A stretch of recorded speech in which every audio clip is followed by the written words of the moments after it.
নমস্কার বন্ধুরা, শর্মিলাস কিচেনের একটি নতুন পর্বে একটি নতুন রেসিপির সাথে সবাইকে স্বাগত জানাচ্ছি।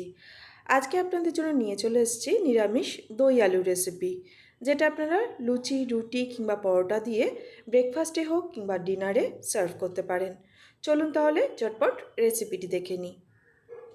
প্রথমেই এখানে 3টে বড় সাইজের আলুর খোসা ছাড়িয়ে আলুগুলোকে এরকম সাইজ করে কেটে তারপর প্রেশার কুকারে একটা সিটি দিয়ে আলুগুলোকে সেদ্ধ করে রেখেছি।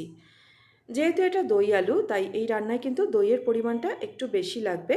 এখানে আমি 200 গ্রাম টক দই নিয়ে নিয়েছি। টক দইটাকে একটা কাঁটা চামচের সাহায্যে খুব ভালো করে ফেটিয়ে নিচ্ছি।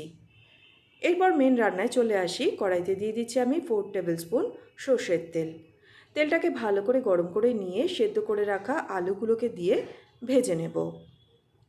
তবে খুব বেশি ভাজবার কিন্তু একদমই প্রয়োজন নেই, হালকা করে আলুগুলোকে ভেজে নিতে হবে। আলু ভাজবার জন্য দিয়ে দিচ্ছি সামান্য পরিমাণে হলুদ আর নুন।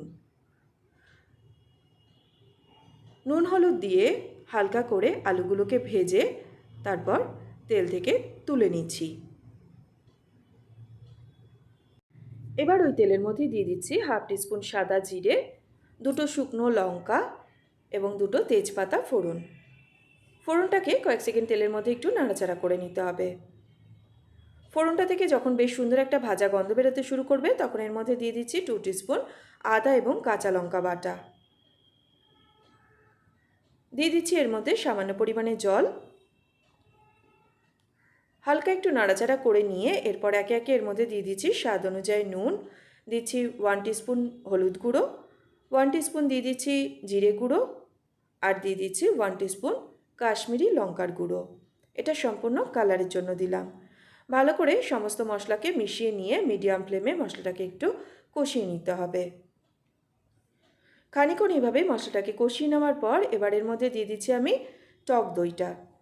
টক দইটা দেওয়ার সময় অবশ্যই কিন্তু গ্যাসের ফ্লেমটাকে লোতে রাখবেন, নাহলে টক দই কিন্তু ফেটে যাবে।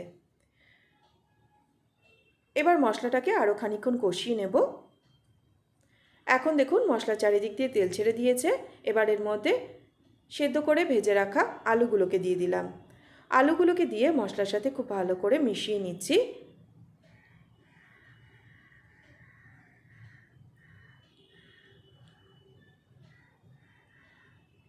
এবার এর মধ্যে আমি জল অ্যাড করব। যে যেরকম গ্রেভি খাবেন সেই অনুযায়ী জলটা এখানে অ্যাড করবেন।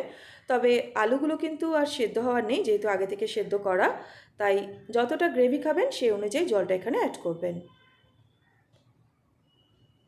সব কিছুকে আরও একবার ভালো করে মিশিয়ে নিয়ে এইভাবেই রান্না করব 1 থেকে 1.5 মিনিট।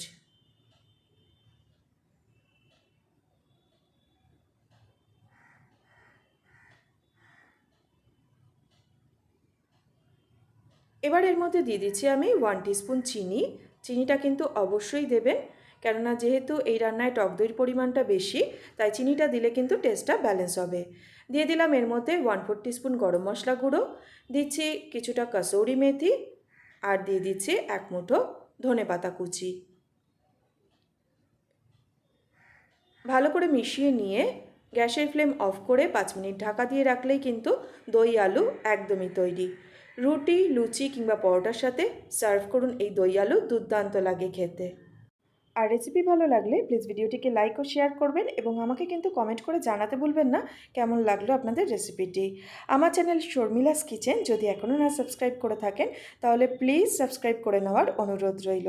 পাশে থাকা বেল আইকনটি অবশ্যই প্রেস করে দেবেন, তাতে আমি নতুন কোনো ভিডিও আপলোড করলে তার নোটিফিকেশান আপনাদের কাছে পৌঁছে যাবে। আজ এখানেই শেষ করছি। ফিরে আসবো নতুন কোনো রেসিপি নিয়ে। সবাই খুব ভালো থাকবেন, সুস্থ থাকবেন।